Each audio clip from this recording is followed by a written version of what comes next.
Hi, my name is Jonathan David Shepard. I wrote a chapbook called Omnirus, and I would like to discuss the ninth poem from that chapbook called Afarway Plod. And in this video, I would like to actually start with the explanation and then go into it so that you kind of have a sense of what you're reading, or listening to anyway. So Afarway Plod is an epic. Epic is a long narrative communicated through poetry. It concludes with drama and lyric, but mostly it's an epic in iambic pentameter, unrhymed, so it's blank verse. And I want to say John Milton's Paradise Lost is the same blank verse, iambic pentameter, just as an example of what an epic is. So, a young hotshot tech prodigy goes to an unmarked strip of road deep within a wooded area to supervise a crew tasked with marking the road to prepare it for the laying of fiber optic cabling. However, when he arrives, he finds nothing but an increasing sense of horror as supernatural evil events take place. Before long, he finds himself walking alone, plodding this Farlock road toward a distant light, which he reaches and is consumed by a white-hot oblivion. The name I chose is Vihan, which means dawn. Thematically, this poem predicts spiritual doom to those who grow obsessed with and proud of the technological, inevitable march of progress. And there's also a line in there that I just gotta point it out because it's actually pretty cool in my opinion. Breathing short and shallow, bones of frozen marrow. And I'm pointing that out because breathing and bones have B in common. Short and shallow have sh in common. Bones and frozen marrow all have O's, and shallow and marrow is a feminine rhyme, meaning it's multiple syllables that rhyme consecutively. So shallow, marrow. 2 syllables rhyme there. Breathing short and shallow, bones of frozen marrow. So I just wanted to point that out because I thought that was super cool. So yeah, those are the notes. So hopefully I gave you a little bit of a sense of the plot and what's going on. One of the reasons I wanted to make these videos is for this poem in particular, because it's not usually immediately obvious, the plot points and what's actually happening, like what you're reading. Like I know for me, I can read a poem and I'll just have no idea what I just read, and I have to get on SparkNotes or some sort of resource to get a summary of what I just read.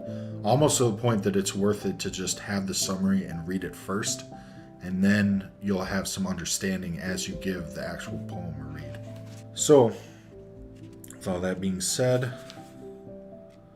let us begin.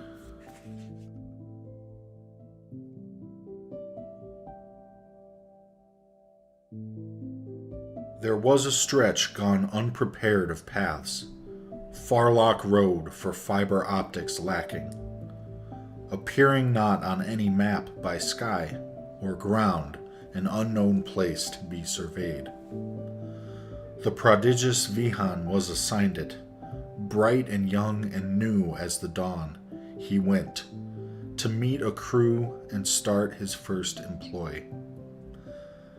Driving forth alone, he reached this place where Farlock Road started, ere it was unseen. Through woods and pleasant, eerie mist he rode, the seldom cars that passed seeming blank. Only fleeting, seeing he, cobwebs in. A driver's seat? But no, he rubbed his eyes. Went Vihan partway down the Farlock Road, and seeing markers rolled he to a stop. But strangely his fellows were not present. In the couple working trucks there waiting. He sipped his coffee in the early morn, and spoke to stop his electronic guide. With pump and rush and thud he left his car, He bent his back and straightened up again. He wore attire to direct the crew and laxly view and film the scene with his phone. But checking then the workers' trucks in sight, he found nobody there he might instruct. They must have rode away together then, to fetch a meal, though none to him report. To further check, Vihan began to walk, the markers seeing if they braved the woods. Taking clicks of that unknown terrain, meandered Vihan from the cars away. Then came down Farlock Road and Otto knew, and Vihan raised his hand to greet his staff. But all that passed was a strangeling creature, half smiling, half a skeleton, the ghost, drove past our hero who felt quite a chill to see decrepit dead behind the wheel. Suddenly Vihan was very wary. The dew that cooled his face now iced his bones, and stood he lonely strange for a few beats. Seeing nothing in the quiet change, he lifted up his radio to dial, yet in his hand was something different. His newly phone was now a model old, still a phone, but startled he and dropped, the thing transformed inside his very hand. Shaking now, with hand on mouth and stunned, he left that tech and went unto the cars, when turning saw they were not there at all. Breathing short and shallow, bones of frozen marrow, Vihan feared in the mist and ran away. Thinking of the light ahead, a house prayed, running down our Farlock Road with terror. By a copper glow he ran and ran and ran until he slowed down breathless to walk, brisk and winded, and yet remained afraid. He had the choice to wait in that gray void, where trucks once were, or keep trudging onward. But now too far behind and too surreal, he placed his hope before him in the glow. With breathing frantic lungs ablaze with cold, he pressed on and cursed from fear and sputters, his side torn, muscle strained from overwork. The sky began to dark with night, but how, when morning just engaged moments ago? And lo, the black enveloped him without, a star or ray to spare from shifting shade. Save for the amber glow, but still so far, it silhouetted now. What now? A beast, no, three, massive, knowing beast, sharping eyes, that saw Vihan assure, who stopped and feared. This impasse was forever, man or beasts unflinching ever, till mortal fear did sever. Vihan approached them, they moved not a glance, the shadows dissolved as he walked straight through, or did they rush into the copse beside? Throat a lump, walking the fell amber night, he knew his life was running short because, as he walked, the trees did whisper from hell's voids. Some animi, though surely dead, they said, every evil thing his mind could darken. Bats or devils swooping wind near his head. Vihan cried, wept, and crying.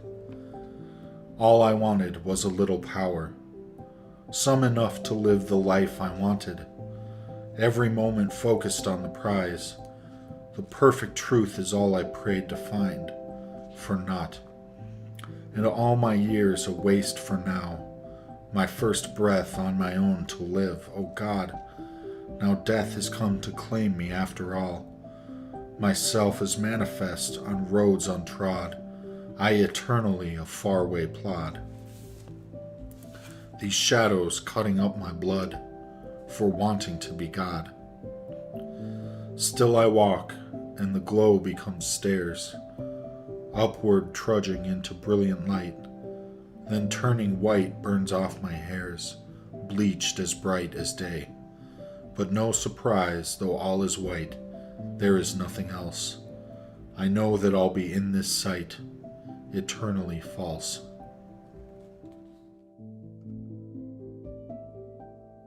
That's a poem. All right. Thanks for tuning in, and I'll see you in the next one.